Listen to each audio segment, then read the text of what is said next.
ஸ்ரீ குருப்பியோ நமக. வணக்கம். இன்னைக்கு 100% ஒரு அற்புதமான பரிகாரங்கள், வாழ்க்கையில் இதுவரை யாரும் சொல்லாத விஷயம், எம் குருவிடமிருந்து கற்றுக்கொண்ட விஷயங்களை உங்களுக்கு கொடுக்க போகிறேன். அனைத்து பிரச்சனைகளுக்கும் பலன் தரும் சக்தி வாய்ந்த பரிகாரங்கள். அது என்ன அப்படிங்கிறத நம்ம பார்க்குறோம். பொதுவாக உங்களுக்கு இந்த வீடியோ சலிப்பு அடையாது. பேப்பர் பேனா எடுத்துக்கோங்க, கண்டிப்பாக வாழ்க்கையில் குறிச்சுக்கலாம். வாழ்க்கையில் எண்ணற்ற சவால்கள், எண்ணற்ற பிரச்சனைகள், எதிர்பார்ப்புகள், வாழ்க்கையில் எதுவுமே நடக்க மாட்டேங்குது, எதுவுமே என்னால் வெற்றி பெற முடியல, நான் எவ்வளவோ பரிகாரங்கள்லாம் செஞ்சு தோற்று போயிட்டேன், காலம் கடந்து கூட இன்னும் திருமணம் ஆகலை, ஏதோ தோஷம், குற்றம், மாத்திரை தோஷம், பித்ரு தோஷம், என்னென்னமோ தோஷமெல்லாம் சொல்கிறாங்க. இந்த தோஷத்திலேருந்து விடுபடுவதற்கு ஒரு அற்புதமான வழி இருக்கா அப்படின்னு கேட்டாங்க. இருக்குது. எளிய பரிகாரம், நிரந்தரமான வெற்றி. பொதுவாக பரிகாரம் அப்படின்னா இன்னொருத்தரை வச்சு செய்வது தான் பரிகாரம்.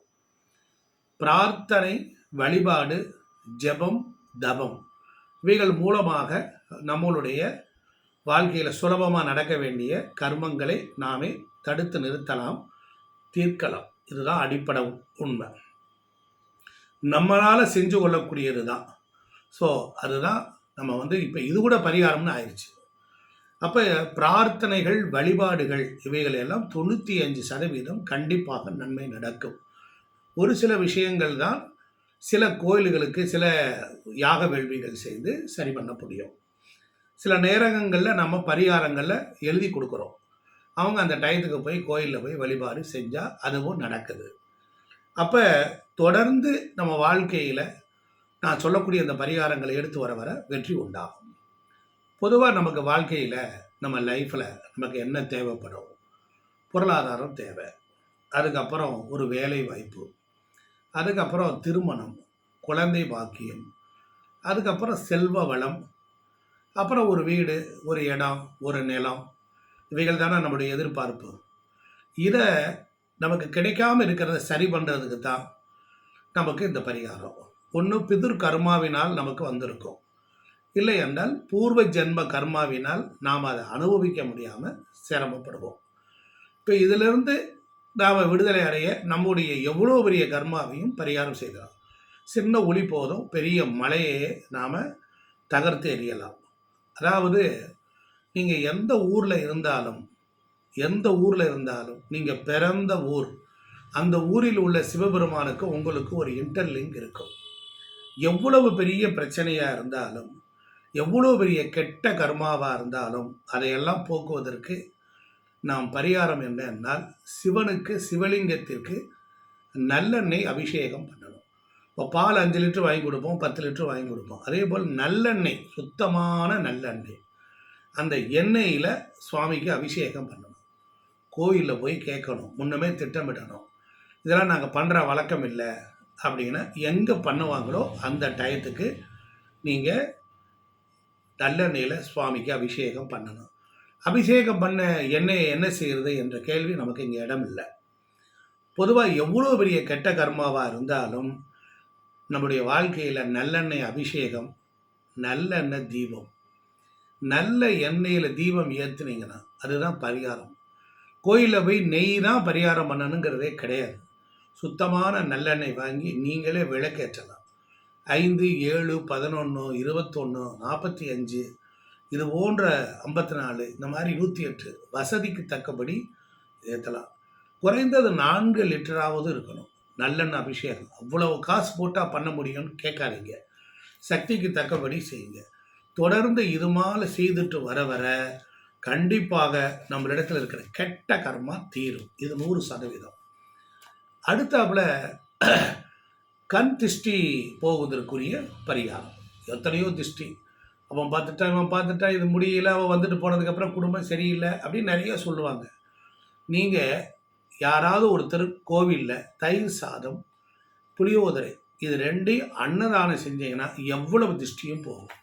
அதை விட வரிசையில் நின்று நீங்கள் வெக்கத்தை விட்டுட்டு கையேந்தி அந்த பிரசாதத்தை வாங்கி சாப்பிட்டீங்கன்னா, கோவிலில் மடப்பள்ளியில் தயார் பண்ணுற பிரசாதத்துக்கு திருஷ்டியை போகக்கூடிய ஆற்றல் உண்டு. அவ்வளவு ரகசியம் இருக்குது. அதே போல் வாழ்க்கையில் நிறைய தடைகள் மந்தமாக கிடக்கு, அப்படியே கிணத்துல போட்டது மாதிரி இருக்க ஒரு பிரச்சனை, ஒன்றுமே நடக்க மாட்டேங்குதுன்னா, இல்லை வேலையே கிடைக்க மாட்டேங்குது, ஏதோ ஒரு வேலை கிடைச்சா போதும்னு நினைக்கிறவங்க, எங்கள் குருநாதர் சொன்னபடி வெற்றி ப்ளஸ் இலை, வெற்றிலை வெறும் வெத்தலையில் 11 வெத்தலையை அதை பச்சை நூலால் கட்டி புதன்கிழமை அன்னைக்கு புதன் ஓரையில், புதன்கிழமைனா காலையில் 6 to 7 புதன் ஓரை, அந்த புதன் ஓரையில் போய் நல்ல முறையில் ஆழமான பிரார்த்தனையை ஆஞ்சநேயர்கிட்ட நீங்கள் வச்சிங்கன்னா கண்டிப்பாக நன்மை நடக்கும். இப்போது மன ரீதியான ஒரு ப்ராப்ளம் இருக்குது, மனசு உலண்டுக்கிட்டே இருக்குது, மனசு பயப்படுதுன்னா திங்கட்கிழமை அன்னைக்கு சந்திர ஓரையில் போய் இந்த 11 வெற்றிலையே பச்சை நூல் கட்டி மாலையை கட்டி ஆஞ்சநேயருக்கு சாத்தணும். ஒரு பூமி வாங்க முடியல, சகோதர வகையில் பிரச்சனை, இடம் நிலம் பிரச்சனை இருக்குது அப்படின்னு சொன்னால் அதற்கு செவ்வாய் ஓரையில் இதே பரிகாரம். அதே போல் குழந்தைகள் கல்வி அடையணும், வெற்றி பெறணும் அப்படின்னு நீங்கள் நினச்சிங்கன்னா வியாழக்கிழமை குரு ஓரையில் போய் செய்யணும்.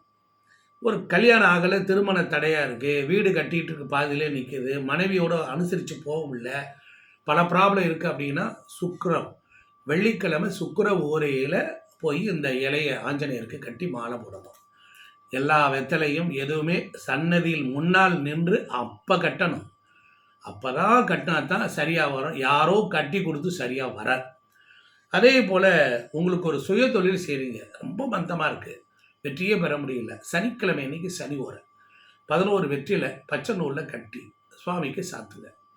எல்லாருக்கும் பொறுத்தளவில் ஒரு பெரிய அளவில் வாழ்க்கையில் சகல சௌபாக்கியம் வேணும் அப்படின்னா ஞாயிற்றுக்கிழமை, ஆதித்தன் என்ற சொல்லுக்கு சௌகரியத்தை தருபவர்னு அர்த்தம். ஞாயிற்றுக்கிழமை அன்னைக்கு இது செஞ்சிங்கன்னா எல்லாத்துக்குமே சௌகரியமாக இருக்கும். நாம் வாழ்க்கையில் இது போன்ற ஒரு பரிகாரத்தை மெனக்கெடுத்து ரசித்து செஞ்சால் வெற்றி உண்டாகும். வேலை கிடைக்காம இருக்கக்கூடியவங்க, கஷ்டப்படக்கூடியவங்களுக்கு ஒரு அற்புதமான பரிகாரம். கண்டிப்பாக இந்த பரிகாரத்தை ஆழமாக ஆணித்தரமாக நிதர்சனமோடு உண்மையோடு பண்ணால் வெற்றி உண்டாகும்.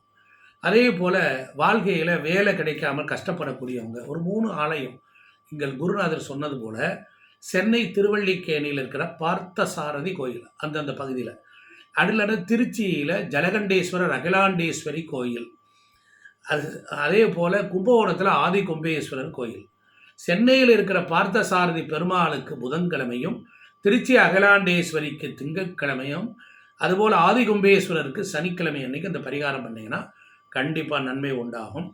அப்படி இல்லை எங்களால் போக முடியலைன்னா ஒரு புதன்கிழமை அன்னைக்கு பெருமாள் கோயிலில் போய் பச்சை பயிறு அங்கே மடப்பள்ளியிலேயே வைத்து சுவாமிக்கு நைவேத்தியம் பண்ணி அங்கே எல்லாருக்கும் தர்மம் அன்னதானம் பண்ணிங்கன்னா கண்டிப்பாக அந்த வேலை வாய்ப்பு கண்டிப்பாக கிடைக்கும். இந்த வீடியோ உங்களுக்கு பிடிச்சிருக்கும்னு நினைக்கிறேன். என் குருவிற்கு நன்றி. நான் கேட்டுக்கொண்ட விஷயங்களை உங்களிடத்தில் பகிர்ந்துக்கிறேன். செஞ்சு பாருங்கள், வெற்றி நிச்சயம். நன்றி, வணக்கம்.